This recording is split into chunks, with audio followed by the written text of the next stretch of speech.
श्रीमद कुंज विहारी नमः। श्री स्वामी हरिदास विजय तीर्थराम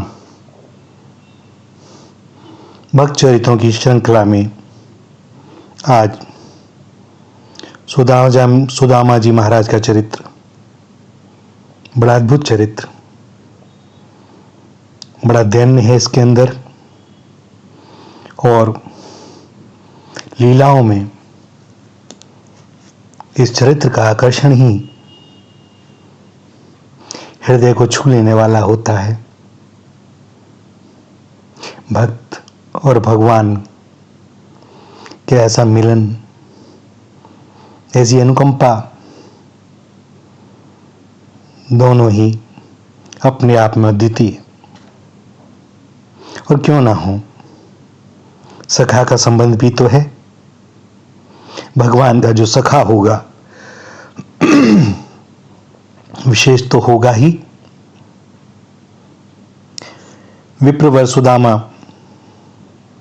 जन्म से ही दरिद्र थे। श्री कृष्ण जब अवंती में महर्षि सांदीपनि के यहाँ शिक्षा प्राप्त करने गए, तब सुदामा जी भी वहीं गुरु के आश्रम में थे, और वहीं पर उनकी भगवान श्री कृष्ण से मैत्री हो गई। दीन बंधु को छोड़कर दीनों से भला और मित्रता करेगा भी कौन। श्याम सुंदर तो कुछ गिने चुने दिन ही गुरुगृह में रहे, और उतने ही दिनों में वे समस्त वेद वेदांग शास्त्रादि तथा सभी कलाओं की शिक्षा पूर्ण करके चले आए। वे तो केवल नाम मात्र के लिए ही गए थे। उन्हें कौन सी शिक्षा की आवश्यकता, पर उन्हें बताना है कि शिक्षा गुरु का कैसा महत्व होता है, वहां कैसा आचरण होना चाहिए। और इसीलिए भगवान जब लीला भी करते हैं तो किसी भी चीज को छोड़ते नहीं, क्योंकि उन्होंने जो किया उसी से हमें सूत्र मिलते हैं अपने जीवन के लिए, आचरण में उतारने के लिए, मर्यादा के लिए, सम्मान देने के लिए। और वे जब वहां से आ गए तो कुछ समय बाद द्वारकाधीश हो गए। सुदामा जी की भी शिक्षा पूरी हुई और गुरुदेव की आज्ञा लेकर वे भी अपनी जन्मभूमि लौट आए। विवाह करके उन्होंने गृहस्थाश्रम स्वीकार किया। एक टूटी फूटी झोंपड़ी, 2-4 पात्र और लज्जा ढकने को कुछ वस्त्र, बस इतनी ही गृहस्थी थी सुदामा जी की। जन्म से ही सरल संतोषी सुदामा जी किसी से कुछ मांगते नहीं थे। जो कुछ बिना मांगे मिल जाए, भगवान को अर्पण करके उसी पर उनका एवं उनकी पत्नी का जीवन निर्वाह होता था। प्रायः पति पत्नी को उपवास करना पड़ता था। दोनों के शरीर बड़े क्षीणकाय हो गए थे। जिसने श्याम सुंदर की स्वप्न में भी एक बार झांकी कर ली हो, उसके हृदय से वह मोहिनी मूर्ति कभी हटती नहीं। फिर सुदामा जी तो उन भुवन मोहन के सहपाठी रह चुके थे। उनके साथ उन्होंने पढ़ाई की थी, गुरु की सेवा की थी, वन में साथ साथ कुछ समिधा फल फूल एकत्र किए थे। उस मयूर मुकुटी ने उनके चित्त को चुरा लिया था। वे उन्हीं का बराबर ध्यान करते, उन्हीं का गुणगान करते। पत्नी से भी वे बहुधा अपने सखा के रूप, गुण, उदारता आदि का बखान करते, थकते न थे। सुदामा जी की पत्नी सुशीला थी, साध्वी थी, पति परायणा थी। उसे अपने कष्ट की कोई चिंता नहीं थी, किंतु उसके दुबले क्षीणकाय धर्मात्म पतिदेव को जब उपवास करना पड़ता तब उसे अपार कष्ट होता। एक बार जब कई दिनों तक उपवास करना पड़ा, तब उसने डरते डरते स्वामी से कहा, महाभाग, ब्राह्मणों के परम भक्त, साक्षात लक्ष्मीपति, शरणागत वत्सल यादवेंद्र श्री कृष्णचंद्र आपके मित्र हैं। आप एक बार उनके पास जाइए ना। आप कुटुंबी हैं, दरिद्रता के कारण कलेश पा रहे हैं। वे अवश्य आपको प्रचुर धन देंगे। वे द्वारकाधीश अपने श्री चरणों की सेवा करने वाले को अपने आप को दे डालते हैं, फिर धन दे देंगे, इसमें तो संदेह ही क्या है। मैं जानती हूं कि आपके मन में धन की रत्ती भर भी इच्छा नहीं है, पर आप कुटुंबी हैं। आपके कुटुंब का इस प्रकार कैसे निर्वाह होगा? सो आप एक बार अवश्य द्वारका जाएं। सुदामा ने देखा कि ब्राह्मणी भूख के कष्ट से व्याकुल हो गई है।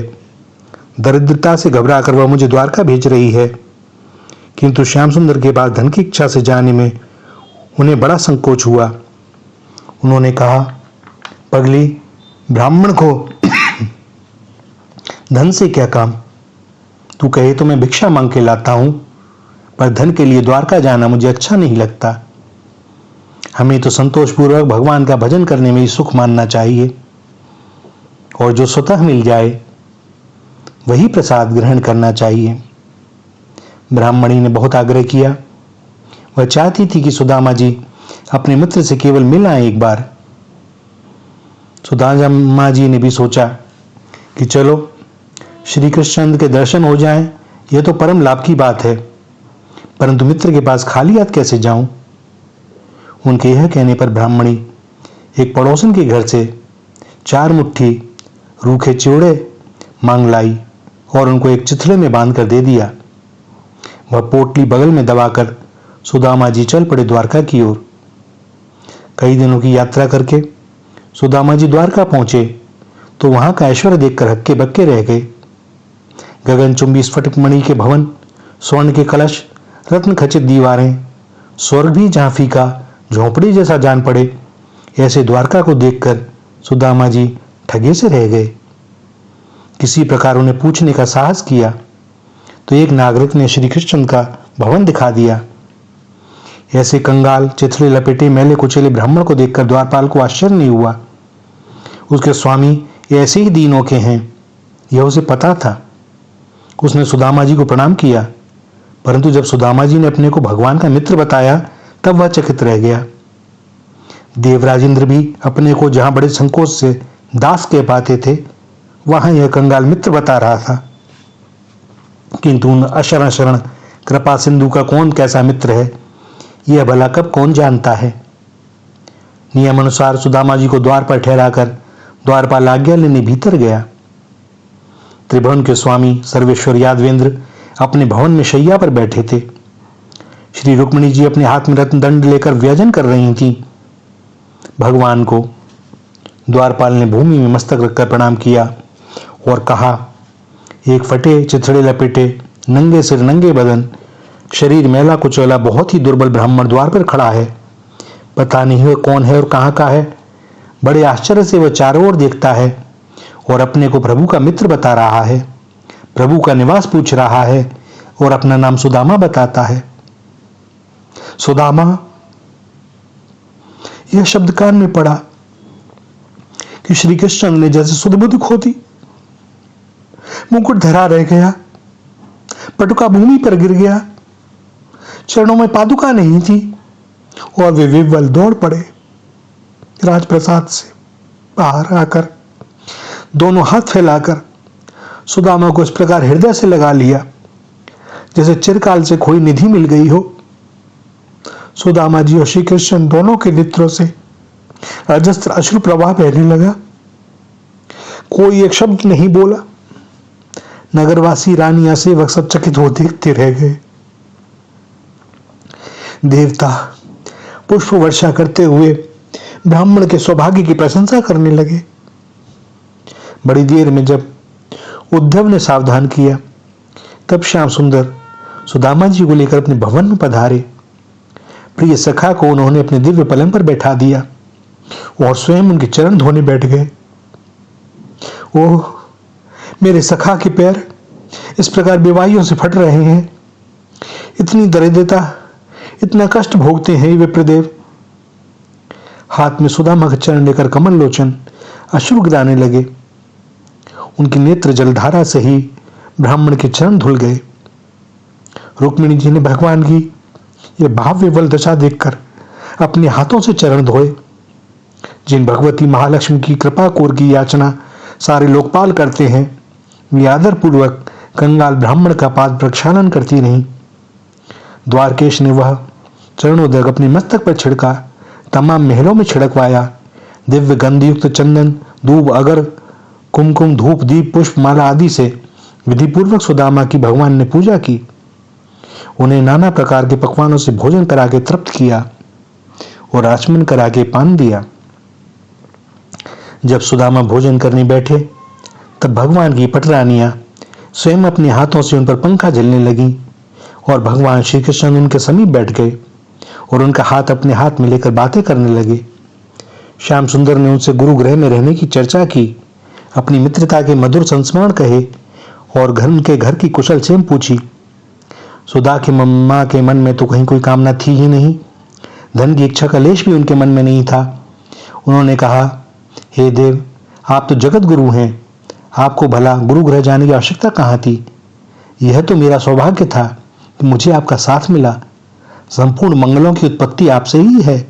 वेद में ब्रह्म आपकी मूर्ति है। आपका गुरु गृह में अध्ययन तो एक विडंबना मात्र था। हंसते हुए लीलामय ने पूछा, भाई, आप मेरे लिए एक भेंट क्या लाए हैं?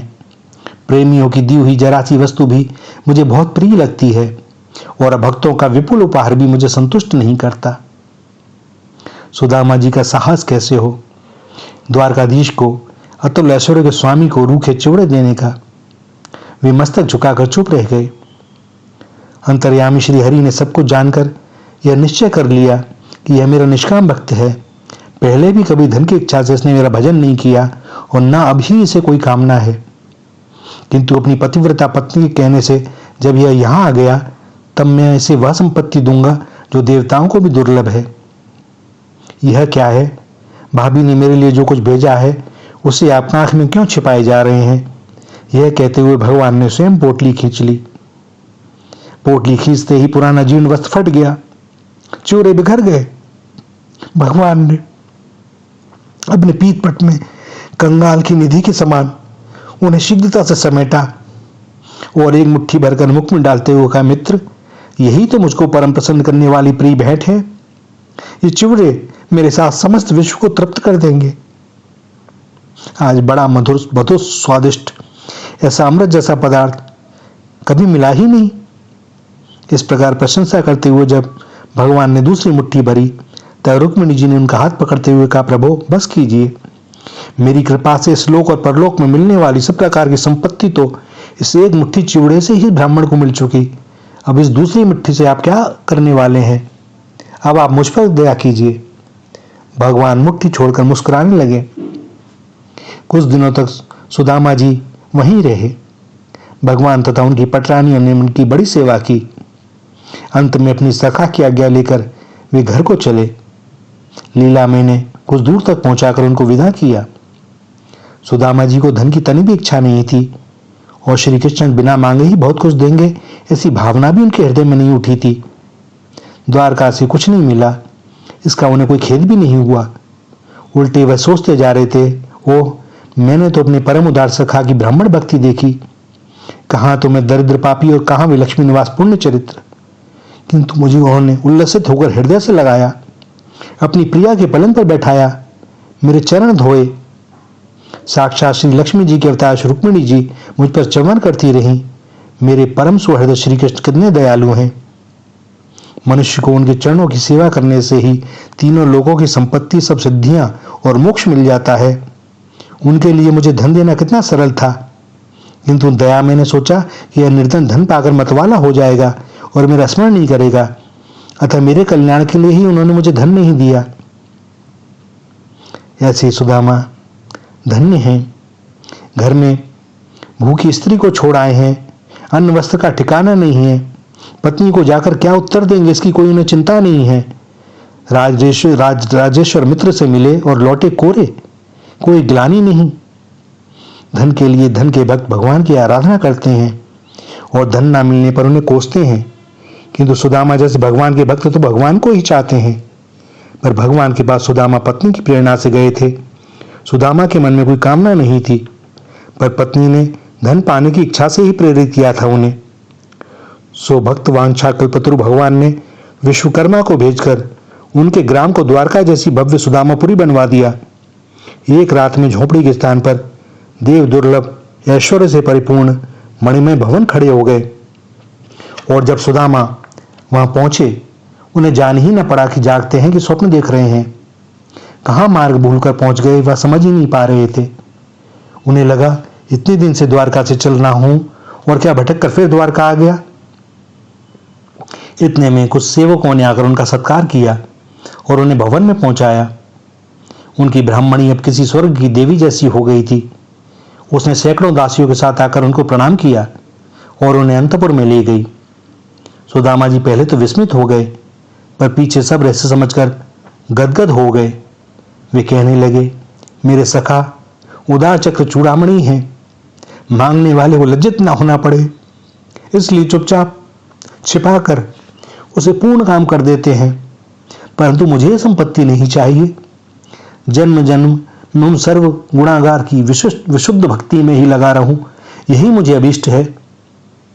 सुदामा जी वह ऐश्वर्य पाकर भी अनासक्ति रहे, विषय भोगों से चित्त को हटाकर भजन में ही सदा लगे रहे और ब्रह्म भाव को प्राप्त हुए।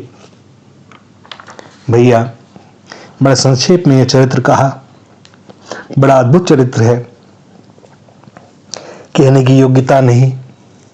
थोड़ा सा बोलते ही अश्रु निकल आते हैं। कैसा अद्भुत प्रेम है।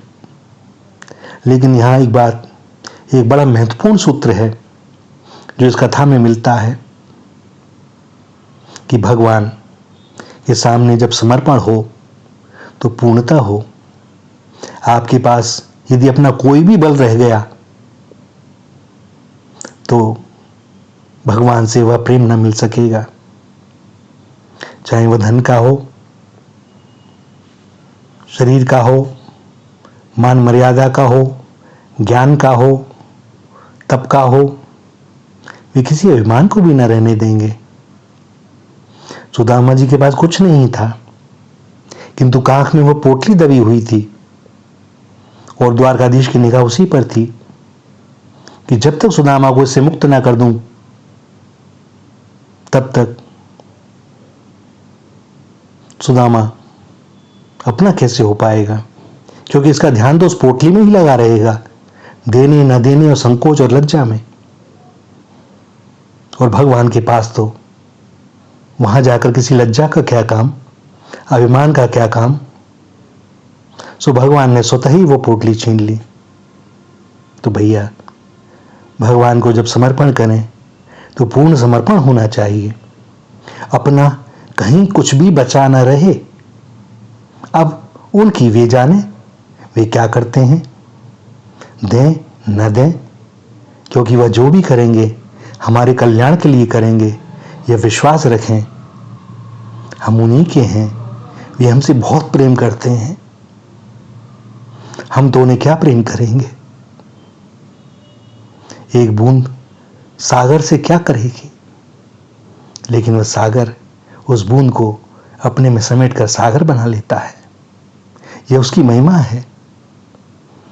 ऐसे ही भगवान हमें अपना लेते हैं। श्री राधा, श्री राधा, श्री राधा।